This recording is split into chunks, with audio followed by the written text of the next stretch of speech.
Good evening, one and all, and thank you, Eudoxia University, for giving me an opportunity for this collaboration, as well as giving me an opportunity to be a keynote speaker for today's session. So I will be talking on innovation because today the whole world is talking about research, innovation, skill development, and startups. So today's buzzword is innovation. Everybody is talking about innovation, innovative things, innovative ideas. And along with innovative, I would like to add a term creative. We need to be creative also. We need to be innovative also. Okay. So in the first slide only, I can see a picture where people are standing with umbrellas and one of the fellow is sinking in the umbrella with another umbrella. So there is a way to do it in a different way. So that is nothing but innovation. Thomas Edison has said this, and I would like to bring it forward that innovate today for better tomorrow. If you want a better tomorrow, kindly innovate today. Yes, the simple definition about innovation, it is creating something new, new ideas, new solutions to the problems. And how does innovation come from and where does it come from? It comes from creative ideas, it comes from culture of innovation in your offices, in your home, in your society.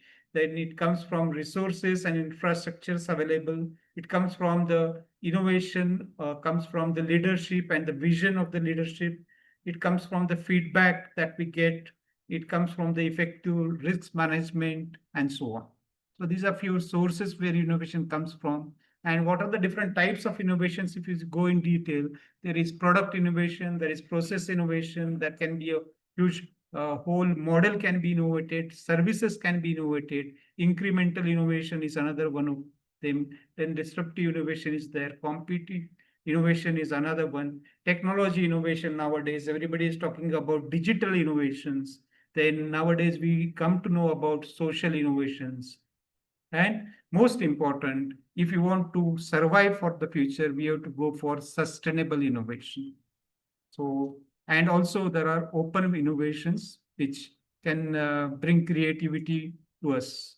So how does innovation take place? There are few steps. There are 7 steps that we can discuss in brief. That is, first we need to identify the opportunities where we can go for innovation. Secondly, we need to generate those ideas, and after generate we need to evaluate those ideas and select those particular ideas for further steps, where we can go for development of the protocols and further testing can be done, and then we can go for actually implementation and scaling down of that particular ideas, and then again we can go for monitoring and evaluation, and then finally that idea can be further brought in the market. Along with innovation, we have to be creative. So creativity, we need to think in a different way. Creative thinking is the ability to approach challenges, reframe them into possibilities, and come up with new, fresh, something unexpected ideas to solve the desired problems. So few steps that we can see here. It is we need to have perceptions, then ideas and solutions. Under perceptions, we need to define what challenges we have, what are the objective, what are the observations through which we can go for the concrete thinking, and further we can convert those ideas into abstract thinking, where we can go for brainstorming, we can take risks and discuss those particular things, and then we need to verify, and finally we need to evaluate those ideas whether it is possible to go for those ideas or not. If not, again we need to discuss on that, change our perception, again discuss on those issues, create new ideas, create new solutions, and go for new concrete thinking. That is the process. Finally, I would like to discuss one diagram here, one picture here. Everybody, I hope everybody can identify this picture.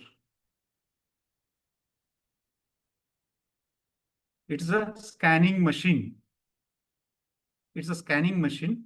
And today we can fine, a number of pandemics coming, viruses coming, all these things are happening. And whenever we see such kind of machine, we are scared. And this is true with kids also. Our kids also scare about these things. But unfortunately, many times, many kids, many small age kids, they have to go for scanning. And when we see such kind of machines, they are having a fear in their mind. What is this? And they are afraid to enter this machine. But in order to have the diagnosis, we have to enter this machine. They have to be scanned. Their body has to be scanned. So they have to, they are supposed to be brought in this particular room where there is scarcity. They are afraid. So as a innovator thinker, as a creative man, what solutions can be given? So this is a case study we can say, which can be discussed. So what can be done is a question. So immediately I will be giving you a solution for this so that kids will not be afraid of it. Yeah, the same machine, but it has been painted in a different way with a minimum cost, with a very rare, very less cost, and the same machine is again used where students or where the kids will not be afraid of it. They can easily be scanned. You can go for such kind of paintings where students can go, or the kids, they can easily be diagnosed.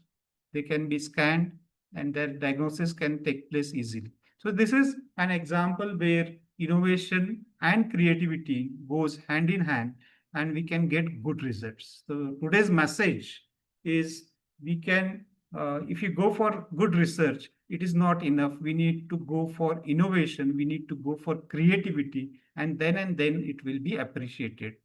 Okay. So this is the message today that I would like to give. So with this note, I would like to stop you. Yeah.